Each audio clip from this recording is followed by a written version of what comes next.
Por dentro do esporte. Por dentro do esporte. Depois de um primeiro episódio onde projetamos o que esperar do Cuiabá no Brasileirão, trazemos neste segundo episódio as primeiras impressões depois da partida contra o Palmeiras. E é sempre bom lembrar, o PDE terá episódio novo toda quarta-feira. No comando do PDE, eu, Gênison Viana, tenho sempre ao meu lado o João Roberto. E aí, João, tudo bem? Tudo ótimo, Gênison. Mais uma vez é um prazer estar aqui participando do PDE para falar um pouco do Cuiabá, que estreou, e agora dar uma projeção do que esperar do Cuiabá e sobre essa partida diante do Palmeiras no Allianz Parque. Hoje vamos fazer uma análise da primeira partida do Cuiabá no Brasileirão, destacando os pontos positivos e negativos da estreia.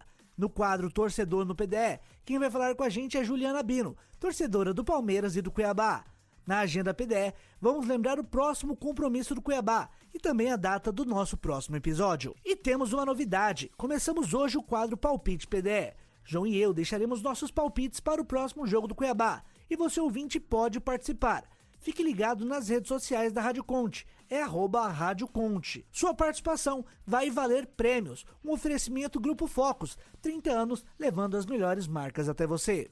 É isso, Cuiabá perdeu para o Palmeiras no Allianz Parque por 2-1 e começou ali o campeonato já com uma derrota fora de casa. Uma derrota esperada, mas esperávamos uma partida melhor em termos de desempenho do time do Cuiabá. João, como que você avalia essa primeira partida do Cuiabá no Brasileirão? Foi uma estreia de altos e baixos, né, da equipe do Cuiabá.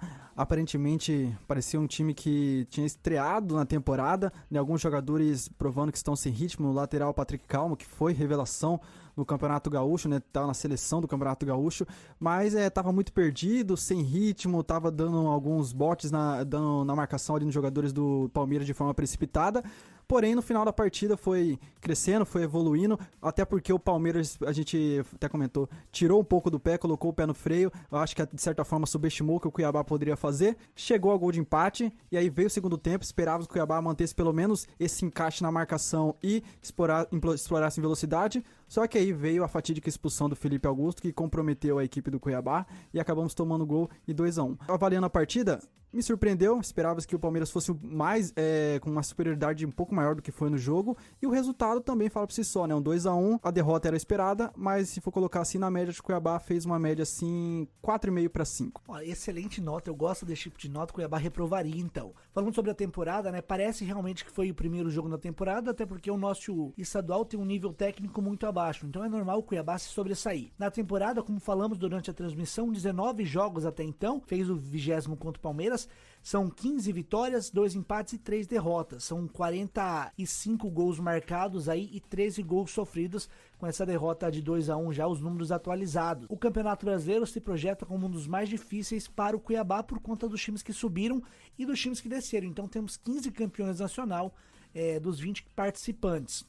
E não começou bem, parece que não tá no ritmo de competição pro Brasileirão. Quando jogou com o time de Série A, foi eliminado na Copa Verde, apesar da primeira vitória na Arena Pantanal por 1-0, perdeu na Serrinha por 2-0. Fico muito preocupado por conta do entrosamento do time. Hoje nós vimos aí muitas estreias no time. O Alisson, que chegou da Turquia, não fez um bom jogo. O PK também muito abaixo da média, comprometeu o sistema defensivo. O Felipe Augusto, que destacamos durante a transmissão, não teria voltado com ele pro segundo tempo, acabou sendo expulso no decorrer ali do segundo tempo e comprometendo muito o time do Cuiabá. Acho que o Ivo Vieira não mexeu bem no time do Cuiabá. Ele tirou ali o Jonathan Cafu no intervalo do jogo, sendo que ele tinha feito um bom primeiro tempo e deu assistência pro gol do Ranieri. Bom jogador, inclusive fez um gol muito bonito de cabeça. Teria tirado o Emerson Ramon, então é importante agora o Ivo Vieira usar essa primeira semana para tentar lapidar melhor esses jogadores com o seu sistema técnico pra gente jogar uma partida melhor contra o Bragantino. Pelo que anda o Red Bull Bragantino, o Cuiabá é obrigado a vencer na Arena Pantanal. Exatamente, né? O Bragantino não vem bem, perdeu a peça principal da equipe, que é o Arthur, que agora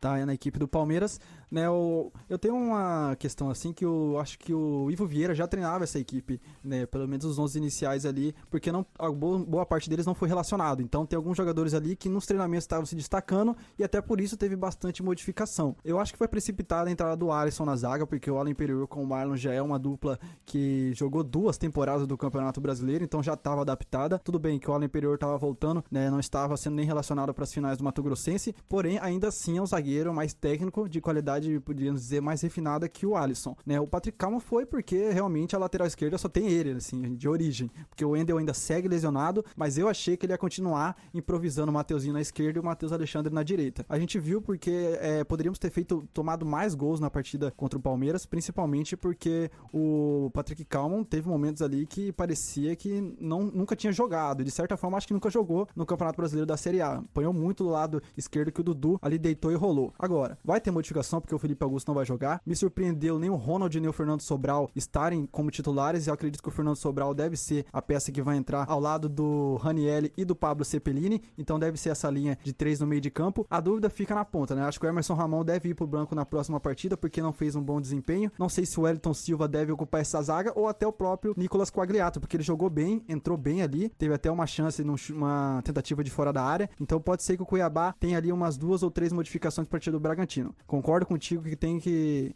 obrigação ganhar do Bragantino, porque podemos dizer que estão em fases ali iguais, não vem jogando um bom momento assim na temporada, mas os dois estão ali brigando pelos mesmos objetivos, que é não cair. Então o Cuiabá tem que começar a fazer valer o mando da Arena Pantanal, né? Esperamos que a torcida também apoie, que venha um bom público, que não sejam apenas em momentos que o Cuiabá esteja bem, porque é agora que o Cuiabá vai precisar, porque esses jogos são todos difíceis e a Arena Pantanal tem que ser o poderio do Cuiabá quando for disputar 3 pontos aí durante o Campeonato Brasileiro. Eu sou muito crítico em relação a alguns jogadores, o Jonathan Cafu mesmo, já critiquei muito ele durante os seus jogos com o Cuiabá, mas é bom elogiar, ele vive uma fase muito boa, né, de muita entrega no time, e acho que passa por ele muito da construção ofensiva do time. É ver como esse lado de campo vai funcionar, se ele vai colocar o Wellington Silva, ou se ele coloca o Nicolas Quagliato ali, que entrou muito bem no jogo contra o Palmeiras, além do chute, teve o cruzamento na cabeça do Matheus Alexandre em uma defesaça do goleiro Everton. A dupla de zaga titular com a saída do Joaquim pro Santos tem que ser Marlon e o Alain Imperiur, e aí a gente sente falta de um reserva à altura, né? Trouxe o Vitão, trouxe o Alisson, mas pela partida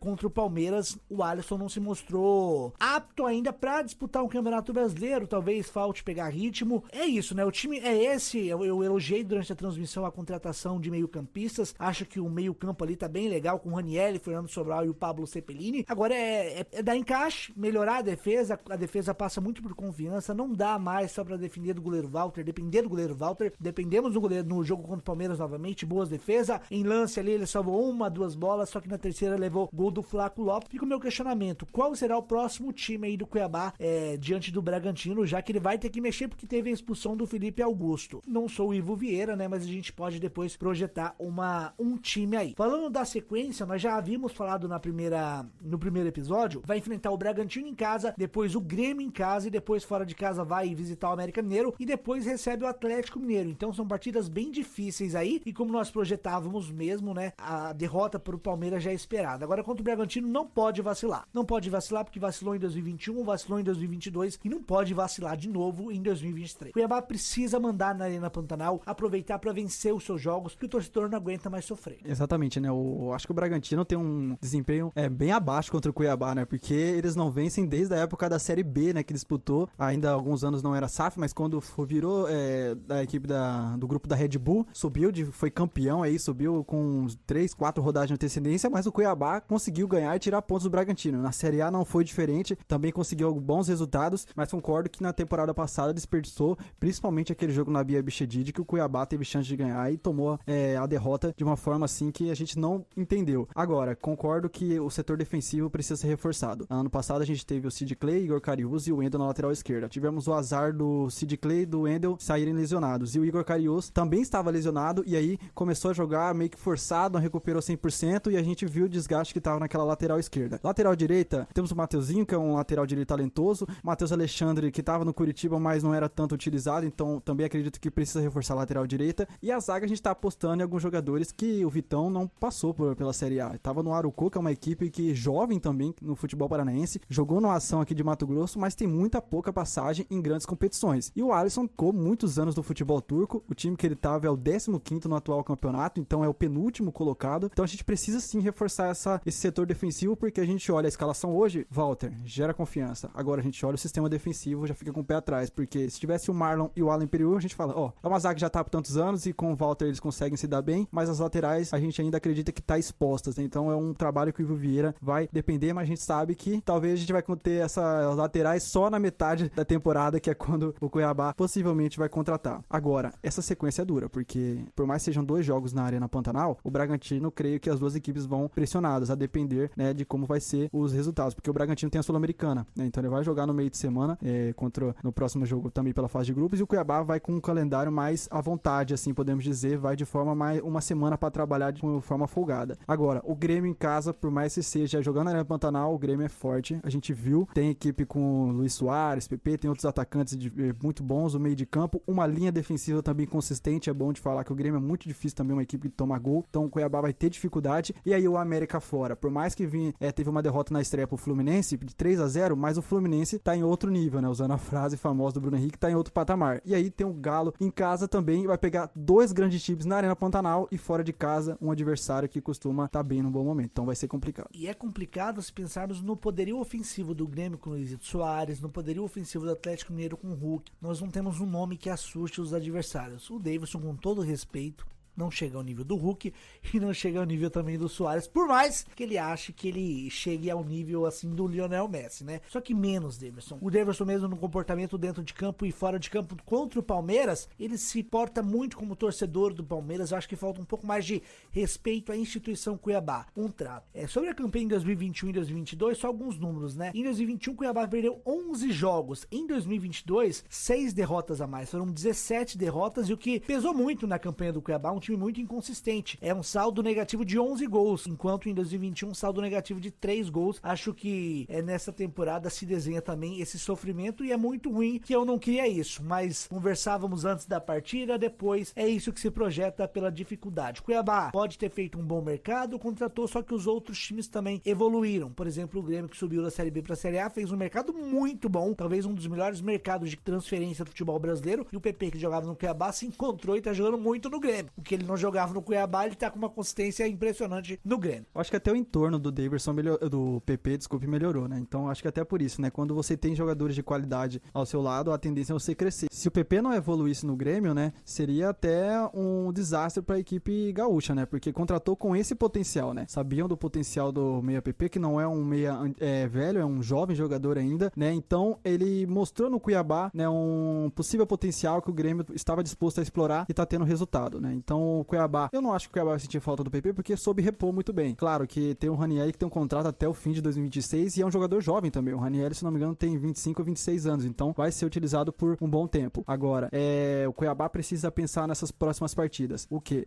Esse ataque não deu certo hoje, tem muito pouco entrosamento. Eu fiquei surpreso do Davidson começar como titular, porque o Peter é o artilheiro da equipe na temporada, né? Então o Davidson também não fez uma boa partida, teve alguns momentos que conseguiu, mas contra o Palmeiras parecia mesmo que ele estava mais como torcedor ali, como espectador, né? Não deu totalmente o sangue, na minha opinião, mas acredito que tem que haver algumas mudanças. Eu fiquei surpreso do Ayrton Silva também não ter entrado, talvez é um bom jogador, porque tem experiência de Série A e pode ser fundamental para possível vitória contra o Bragantino, e testar, né? Eu acho que o Vieira poderia ter testado no campeonato Mato Grossense, só que esse é o problema, a gente cansa de falar, Mato Grossense não é parâmetro, então você fica nesse risco. Você faz os testes, mas sabe que o adversário vai ser um nível muito, mas muito superior ao que você enfrentou no estádio de Mato Grosso, então o Cuiabá tem esse pecado, né? Infelizmente enquanto o campeonato Mato Grossense não evoluir, vai ficar sempre à mercê disso e de dar de cara com a inferioridade que ele tem no Campeonato Brasileiro. Você falou do Wellington Silva, o Wellington Silva nem relacionado pro jogo foi, e é difícil de entender, porque ele chegou e vestiu a camisa como titular no estadual, e aí na primeira partida do Brasileiro nem é relacionado. Depois a gente pode entender com os assessores do Cuiabá a respeito disso. Mas o Cuiabá não jogou sozinho, jogou com o Palmeiras. Acho legal a gente destacar também a partida do Palmeiras. É um time muito consistente, né? Foram 59 participações no Brasileirão, é atual campeão nacional, são 11 conquistas no total, maior campeão, e são 24 vezes estando no G4 na história da competição. Então é um time que sabe jogar e que sabe ganhar o Campeonato Brasileiro. Tem que destacar o trabalho do Abel Ferreira, atual campeão paulista, e 8 conquistas no comando do Verdão, só tá atrás ali do Oswaldo Brandão com 10, ele tá empatado com o Vanderlei Luxemburgo com 8. É muita história desse técnico português. Com certeza, né? O Abel,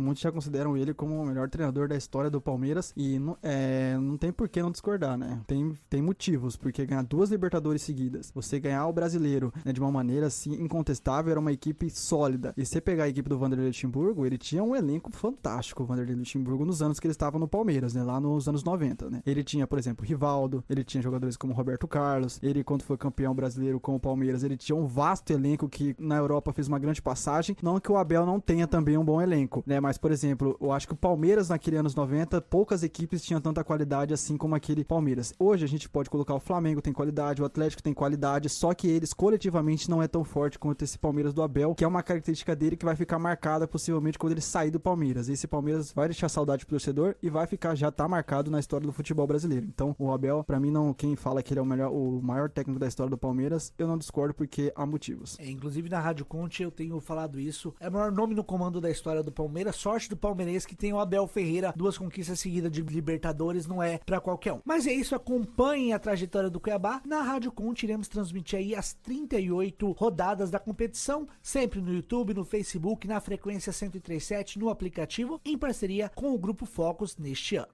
Como eu falei no começo, hoje quem está com a gente no quadro Torcedor no PDE é a Juliana Bino, torcedora do Palmeiras e que também acompanha o Cuiabá. A Ju que integra o time do Agora na Conte, jornal que você escuta aqui na Rádio Conte de segunda a sexta-feira, às 18 horas. Ô Gênison, meu amigo, que jogo! Quem mais trabalhou, assim, na minha opinião, quem jogou muito foi o árbitro Paulo César Zanovelli da Silva. Porque se for para resumir esse jogo, pra mim, em uma palavra, é cartão. O Cuiabá começou legal, viu? Aguentou pressão, porque o Palmeiras, lembrando, Palmeiras, atual campeão, vocês sabem, né? Já começou indo pra cima, 4 minutos, e a maior promessa do futebol brasileiro já deixou dele. Endrick jogou muito até ser substituído. Lopes também tá numa fase absurda, hein, meu amigo? O palmeirense tá quase tatuando o Lopes no braço. 4 jogos e 4 gols. No Cuiabá, o Jonathan Cafu pra mim foi um destaque, viu? Ele jogou bem, foi ele que deu o passe pro gol, o cara também se destacou legal. O Abel começou do jeito mais Abel, né? Impossível ser mais Abel do que começar tomando cartão vermelho por reclamação. E ó, vou te falar, sinceramente, eu acho que se o Cuiabá não tivesse perdido o Felipe Augusto logo no começo do segundo tempo, o resultado teria sido empate. Porque assim, vamos lá, resumo do jogo, que é um jogo normalmente Palmeiras e Cuiabá. Que é Abel reclamando e sendo expulso. O Palmeiras dando pressão porque tem um ataque absurdo e o Cuiabá com uma defesa sempre acima da média. Para mim o resumo do jogo é esse. É o Palmeiras que o Cuiabá ele aguentou uma pressão muito bacana. E ele sempre aguenta, né? Então, se o cara não tivesse sido expulso, se o Cuiabá não tivesse perdido um jogador logo no começo do segundo tempo, na minha opinião, o jogo teria terminado em empate. Então foi um jogão. Eu acho que o Cuiabá já começou num ritmo bacana. Mas, novamente, tem que investir mais em goleador, né? Mas a gente tá aqui, na esperança. Valeu, Gênison! Na agenda PDE, destacamos o próximo compromisso do Cuiabá, que joga neste sábado, dia 22, contra o Red Bull Bragantino na Arena Pantanal. O jogo será às 17h30. Lembrando, a Conte entra em campo sempre 15 minutos antes. Às 17h15, a Conte já está em campo com a sua equipe completa. Nosso terceiro episódio sai daqui uma semana, na quarta-feira, dia 26. E hoje estamos lançando o quadro Palpite PDE. João e eu vamos deixar nossos palpites para o jogo entre Cuiabá e Red Bull Bragantino. E vocês, ouvintes, também podem participar. Fique atento às redes sociais da Rádio Conte que vamos publicar um post para você interagir e deixar seu palpite. A regra é bem simples. Quem cravar o placar por primeiro será o contemplado com um prêmio muito especial oferecido pelo Grupo Focus. João, o nosso palpite não concorre ao prêmio, mas e aí, já tem o seu? Olha, Gênison, o meu palpite eu acredito que vai ser 2-1 para o Cuiabá. Primeiro, né, porque o Cuiabá não está bem defensivamente, então acredito que vai tomar assim um gol, né, porque ainda está demonstrando fragilidades, porém, acredito que na Arena Pantanal a equipe pode sim ter um poderio um pouco mais forte, pode estar mais motivado, e acredito que vai ser um jogo que o Daverson possa marcar. Eu acredito que, por incrível que pareça, quando o Bragantino, o Daverson vai marcar, então, no palpite, acredito que vai ser 2-1 para o Cuiabá diante do Bragantino. Olha, João, eu pensei também em 2-1, mas eu vou ser mais audacioso. Eu vou falar 3-1 Cuiabá. Tô confiante. Na Arena Pantanal vai desencantar e o time vai marcar 3 gols. Algo que não é corriqueiro num campeonato brasileiro, mas tá aí o meu palpite é 3-1. Tô ansioso para ver o palpite dos nossos ouvintes. Lembrando, fiquem atentos às redes sociais da Rádio Conte, @Rádio Conte. João, chegamos ao final de mais um episódio. Até mais. Até mais, Genilson. Foi um prazer a você e aos nossos ouvintes. É um grande prazer. Voltamos na próxima quarta-feira. Então é isso. Vamos ficando por aqui. Tudo sobre o futebol na Conte você acompanha nas redes sociais da Rádio Conte, @Rádio Conte. O PDE é um oferecimento Grupo Focus, 30 anos, levando as melhores marcas até você. Por Dentro do Esporte, um podcast da Rádio Conte.